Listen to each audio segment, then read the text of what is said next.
Ya, itu yang mau saya bahas pemirsa, gaya belusukan Menteri Sosial Tri Risma hari ini. Mungkin bagi dirinya tidak ada salah dengan gaya tersebut sudah ia lakukan ketika menjadi wali kota.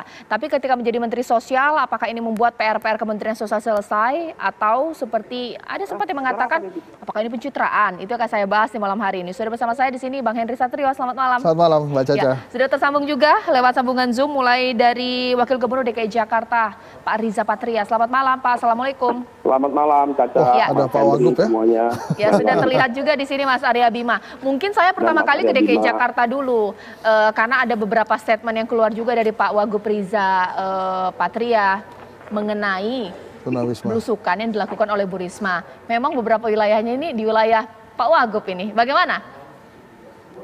Yang pertama, Mbak Caca, Mas Hendri semuanya, Mas Arya Bima dan lain-lain, saya pribadi dan tentu atas nama Pemprov menyambut baik dan mendukung ya berbagai kebijakan pemerintah ya pusat, pemerintah daerah dan lain-lain yang sama-sama ingin memastikan bahwa meningkatkan kesejahteraan, keadilan dan pembangunan kota Jakarta. Yang kedua, kami juga mengapresiasi apa yang dilakukan Ibu Risma sebagai Menpos yang melakukan belusukan, turun ke lapangan, tidak hanya mendengar laporan, melihat data, tapi juga melihat fakta di lapangan. Yang ketiga, terkait dengan kota Jakarta, kami sebagai ibu kota dan juga mungkin seluruh kepala daerah dan wakil kepala di seluruh Indonesia, mulai dari gubernur, wakil gubernur sampai bupati, wakil bupati semua, pasti ingin kotanya semakin maju, semakin baik, semakin berkeadilan, dan semakin sejahtera warganya. Begitu juga kami.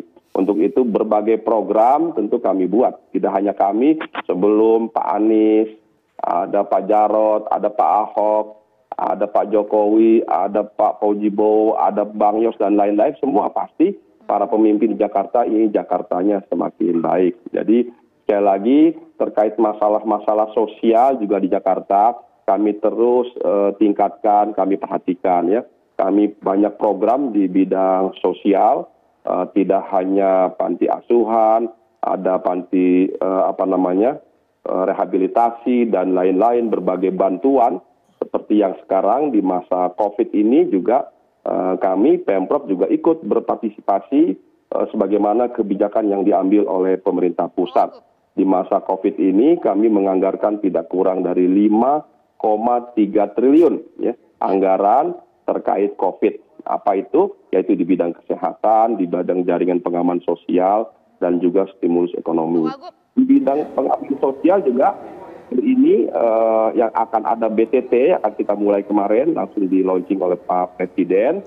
Kami menganggarkan anggaran sebanyak di bidang COVID 5,3 triliun.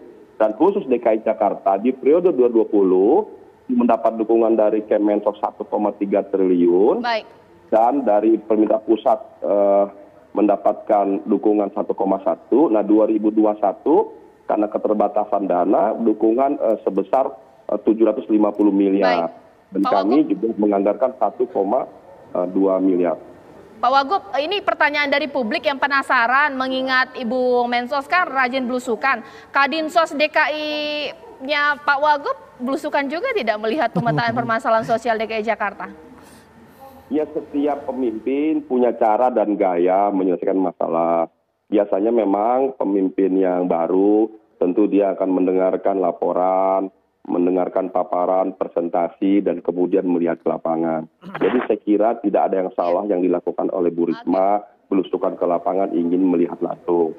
Semua pemimpin lakukan itu, jadi saya kira ada satu yang luar biasa. Hingga nanti saya yakin Bu Risma tidak hanya belusukan di Jakarta, pasti juga akan melihat Papua, melihat Aceh, NTT, Kalimantan, Jawa Tengah, Jawa Barat, termasuk Jawa Timur. Oke, sekarang saya ke Mas Arya Bima. Selain apa sih yang mendorong Bu Risma ini melakukan belusukan persis ketika dia menjabat sebagai wali kota?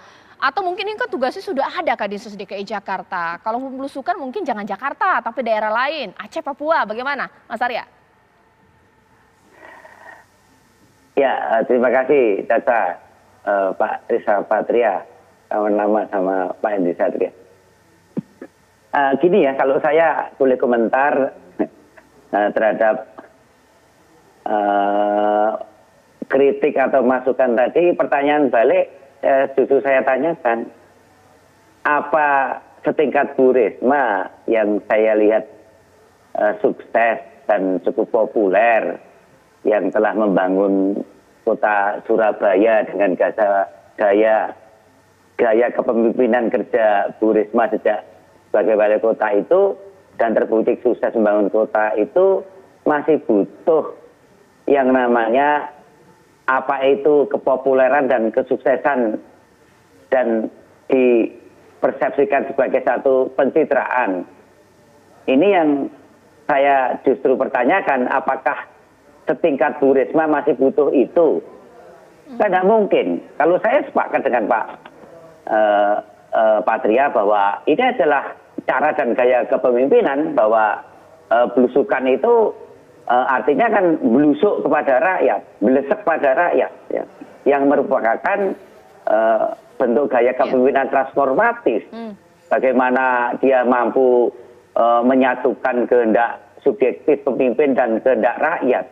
Dan salah satu yang penting adalah bagaimana rakyat yang kadang merasa termarginalkan itu mendapatkan satu kehormatan dengan kehadiran para pemimpinnya. Dan tipe-tipe pemimpinan transformatif semacam inilah bagaimana perkataan dan kemampuan berkomunikasi yang perlu menumbuhkan partisipatif dan kepercayaan diri bahwa bersatunya pemimpin dan rakyat itu membuat satu keoptimisan yang saat ini memang diperlukan. Tidak hanya sekedar barang bantuannya yang datang, tapi membangkitkan semangat inilah gaya kepemimpinan yang tidak hanya berpikir untuk rakyat, tapi bersama rakyat. Jadi saya melihat bahwa bentuk peduli dan berbaginya Bu Risma kepada rakyat itu adalah suatu program, aksi yang real, bukan sekedar wacana yang muluk-muluk tapi tanpa satu kenyataan. Ini yang model-model yang saya lihat era reformasi, era demokrasi sekarang ini,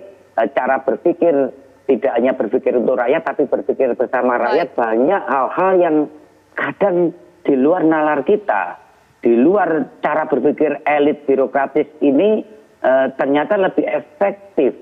Bagaimana efektivitas bantuan-bantuan sosial itu bisa tepat waktu, tepat jumlah, dan tanpa harus rakyat itu merasa apa ya, ada jarak antara pemimpin dan rakyatnya. Saya kira itu. Ya, itu pertanyaan mungkin langsung ke Bang Henry. Apa seorang Risma perlu lagi popularitas dengan pencitraan kalau ada yang mengatakan dia pencitraan? Atau juga melihat kenapa Jakarta saja? Karena nggak wilayah lain, masih banyak juga yang miskin. Bagaimana? Ya justru itu, kalau memang pertanyaannya kan begitu, Risma perlu nggak? Ya mungkin perlu di Jakarta, orang dia jadi wali kota Surabaya gitu kan. Ya itu harus dilakukan untuk memperkenalkan diri mungkin ya. Apalagi kalau ditanya ke Bu Risma pasti dia bilang ya kantorku di Jakarta ya, belusukannya di Jakarta dulu gitu. Jadi nggak ada yang salah dengan itu. Tapi kalau saran saya sih, kenapa kemudian langsung ada tuduhan wah ini pencitraan gitu. Soalnya Bu Risma nggak ngerubah model belusukan. Cara-cara begini kan udah dilakukan Pak Jokowi, udah dilakukan Pak Ahok, banyak pemimpin daerah juga melakukan ini gitu. Makanya begitu dilakukan lagi, wah nyontek pencitraan ini pasti gitu. Jadi kalau mau ada hal yang berbeda ya lakukan yang berbeda. Bu Risma momentum yang terbaik di Surabaya kan waktu itu penutupan Doli gitu ya. Ya coba dilakukan di daerah-daerah lain, Menteri Sosial kan bisa begitu, itu yang pertama. Terus kemudian momentumnya sudah di-set sama Pak Jokowi 2 hari yang lalu tentang bansos. Ya udah, take care bansosnya. Ada yang salah nggak dengan apa yang dilakukan Bu Risma? Nggak ada gitu. Cuma rakyat bosen aja. Disajukannya ya begitu lagi gitu. Mestinya ya ganti lah gitu ya. Dan kemudian ada beberapa hal yang harus dikerjakan seorang menteri. Bu Risma ingat harus mengembalikan marwah dan citra 3 lembaga besar. Presiden karena menterinya korupsi dari PDI Perjuangan. Kemudian yang kedua Kemensos yang menterinya dari PDI Perjuangan. Yang ketiga partainya Mas Abe yang mesti diperbaiki. Kan partai wong cilik, masa ngambil dari wong cilik. Oke, nah sesaat lagi bukan mengenai image pencitraan sempat dituduhkan, tapi kemudian dibantah ternyata, wah itu juga dilakukan oleh beberapa tokoh ya. Tapi begitu santer, ini juga begitu panas adalah dikatakan bahwa ternyata itu ada settingan. Harusnya nggak ramai ini para mereka mengaku sebagai orang pendatang ingin dipulangkan. Sesaat lagi. Benarkah settingan atau mungkin juga tidak? Sesaat lagi di Apa Kabar Indonesia Malam.